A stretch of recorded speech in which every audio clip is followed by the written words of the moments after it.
खतियानी आंदोलन की उपज टाइगर जयराम महतो सोमवार को जमशेदपुर पहुंचे, जहां उन्होंने आम बागान में एक विशाल खतियानी जनसभा को संबोधित करते हुए आगामी लोकसभा चुनाव की तैयारियों का बिगुल फूंका।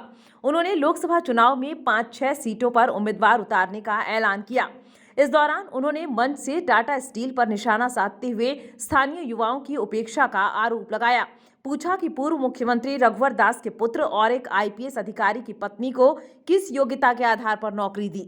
वहीं जेएमएम पर शहीदों को भूलने का आरोप लगाया और दिवंगत सांसद सुनील महतो हत्याकांड की एनआईए जांच की मांग उठाई। वर्तमान की राज्य सरकार को एक संदेश देना चाहूँगा कि राज्य सरकार एनआईए जांच के लिए केंद्र सरकार से अपील करे, क्योंकि जब इस राज्य में, इस भारत के लोकतांत्रिक देश में एक एमपी को अगर न्याय नहीं मिलेगा तो एक आम व्यक्ति न्याय की अपेक्षा कैसे कर सकता है। मैं राज्य सरकार, चूंकि राज्य सरकार उन्हीं की राज्य सरकार है, झारखंड मुक्ति मोर्चा की राज्य सरकार है, और आदरणीय स्वर्गीय सुनील महतो, शहीद सुनील महतो उसी पार्टी के सांसद थे, तो इसलिए एनआईए जांच की मैं मांग करता हूं कि राज्य सरकार इस पर केंद्र को अपील करे और उनको न्याय मिल सके।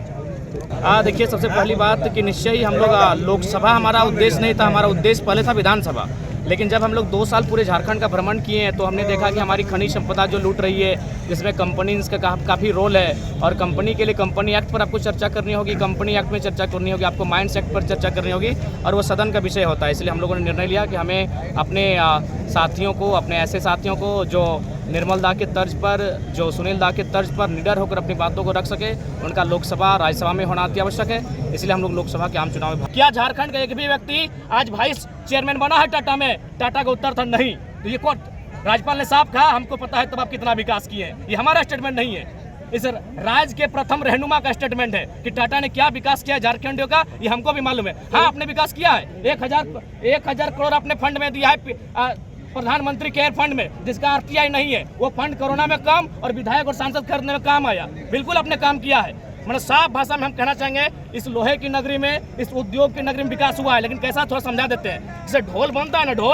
ढोल बजाने में बड़ा आनंद आता है, लेकिन ढोल एक चमड़े से बनता है, वो चमड़ा झारखंडियों का है, और जो सुनने में मजा ले रहे हैं वो गैर झारखंडी है। बताइए, ये अन्याय कहीं नहीं हुआ है, पूरे ब्रह्मांड में ये अन्याय नहीं हुआ है। जमीनें हमारी, यही जादूगोड़ा में यूरेनियम, यही स्वर्णरेखा का नदी का पानी, यही डिमना में इनका लाखों करोड़ों का बकाया, ये पूरा अन्याय पूरे ब्रह्मांड में नहीं हुआ है जितना झारखंड के साथ अन्याय होता है। आज लोहर नगरी में, कोयला नगरी में, रांची में, अरे भाई हम लोग भी वसुधैव कुटुंबकम को मानते हैं। आज हम लोग इतने सरल हैं कि आज देखिए हर जगह हमारी जमीनों पर बाहर के लोग कार्य कर रहे हैं, हमारी जमीन पर खा रहे हैं और गाली हमको दे रहे हैं। इतना सहनशीलता किसी की नहीं है, इतना सरल कोई नहीं है।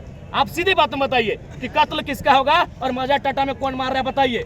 बताइए ललित दास की क्या योग्यता है? जो IL6 में जॉब कर रहे हैं, CSR को देख रहे हैं, क्या योग्यता है ललित दास की? यह योग्यता है कि पूर्व मुख्यमंत्री और वर्तमान राज्यपाल के बेटे हैं। क्या योग्यता है बताइए? क्या कभी न उनसे सवाल हुआ? इसलिए आज लोकतंत्र के चौथे स्तंभ के माध्यम से, चूंकि आप जनता की आवाज हैं, आज आपको भी देखना होगा क्या स्थिति है टाटा जमशेदपुर की। आज आपको देखना होगा क्या स्थिति है। लगातार पहले कोयला माफिया हावी थे, अभी भू माफिया हावी हो रहे हैं। इसलिए आज लोकतंत्र के चौथे स्तंभ से मेरा प्रार्थना होगा, मेरी करबद्ध प्रार्थना होगी कि आज झारखंड के दर्द को दिखाइए कि कितने पीड़ित है झारखंड। न्यूज़ विंग के लिए जमशेदपुर से गंगाधर पांडे की रिपोर्ट।